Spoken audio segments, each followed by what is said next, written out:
કાપડ માર્કેટમાં વિરા ટેક્સટાઇલ એજન્સીના નામે કરોડોની છેતરપિંડી કરનાર મુખ્ય સૂત્રધાર રોહિત ઉર્ફે પંકજ તેલપુરિયાને સુરત ઇકોસેલ ક્રાઇમ બ્રાન્ચે વીઆઈપી રોડ શિવ કાર્તિક એન્કલેવથી ઝડપ્યો છે। સુરત કાપડ માર્કેટમાં વિરા ટેક્સટાઇલ એજન્સીના નામે કરોડોની છેતરપિંડી કરનાર મુખ્ય સૂત્રધાર રોહિત ઉર્ફે પંકજ ચંદનમલજી તેલપુરિયાને ઇકોસેલ ક્રાઇમ બ્રાન્ચે વીઆઈપી રોડ શિવ કાર્તિક એન્કલેવથી ઝડપી લીધો।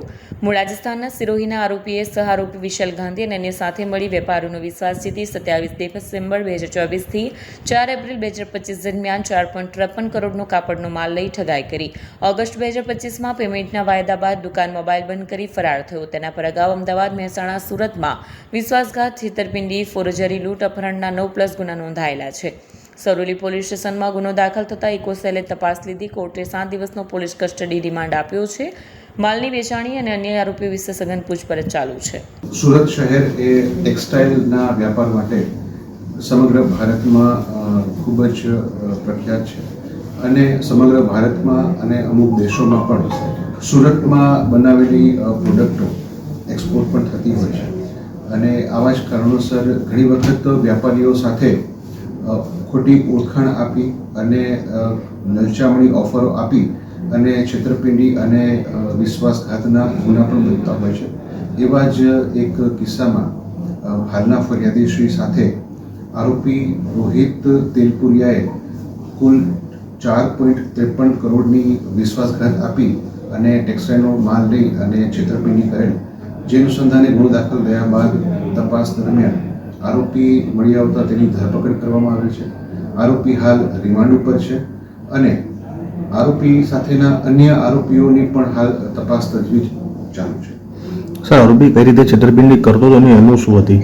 આરોપી પોતે વ્યાપારીઓ પાસે જઈ અને પોતાના અલગ અલગ નામ આપતો હતો, અલગ અલગ વિઝિટિંગ કાર્ડ પણ આપતો હતો અને ત્યારબાદ વિશ્વાસમાં લઈ ભાવ હોય એનાથી કદાચ થોડો ઘણો વધારે ભાવ પણ ઓફર કરી અને તાત્કાલિક ખૂબ જ ક્વોન્ટિટીમાં માલ પોતે લઈ લેતો અને એ માલ પોતે બારોબાર સગેવગી કરી અને પૈસા રોકડા લઈ લેતો હતો। સર, આગળ આરોપી પકડાયો છે? આપણે ત્યાં આરોપી આની પહેલા વિકી ઉર્ફે વિશાલ ગાંધી પણ ધરપકડ થઈ ચૂકી છે અને આ ગુનાનો જે મુખ્ય આરોપી કહી શકાય એ રોહિત તેલપુરિયાની ધરપકડ કરવામાં આવેલ છે।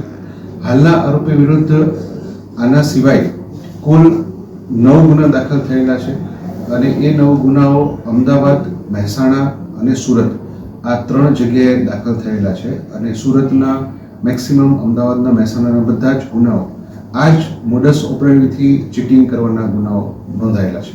સર, આરોપી માલ લેતો હતો, કોને આપતો હતો અને કઈ પ્રકારે આખું ચાલતું હતું આ કામકાજ?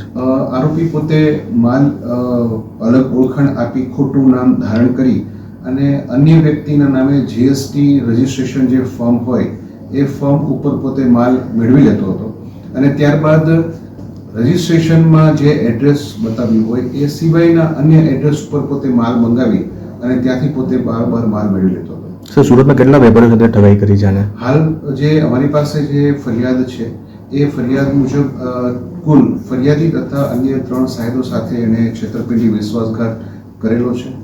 એના વિરુદ્ધમાં અગાઉના આવા જ પ્રકારની મોડસ ઓપરેન્ડીવાળા 9 ગુના નોંધાયેલા છે। સુરતના વ્યાપારી મિત્રોને આપના માધ્યમથી મારી ખાસ નમ્ર અપીલ છે કે આપની સાથે પણ જો આ રોહિત તેલપુરિયાએ છેતરપિંડી, વિશ્વાસઘાત કરેલો હોય તો આ બાબતે અમારો સંપર્ક કરી આગળની ફરિયાદ માટેની યોગ્ય કાર્યવાહી કરી શકશો।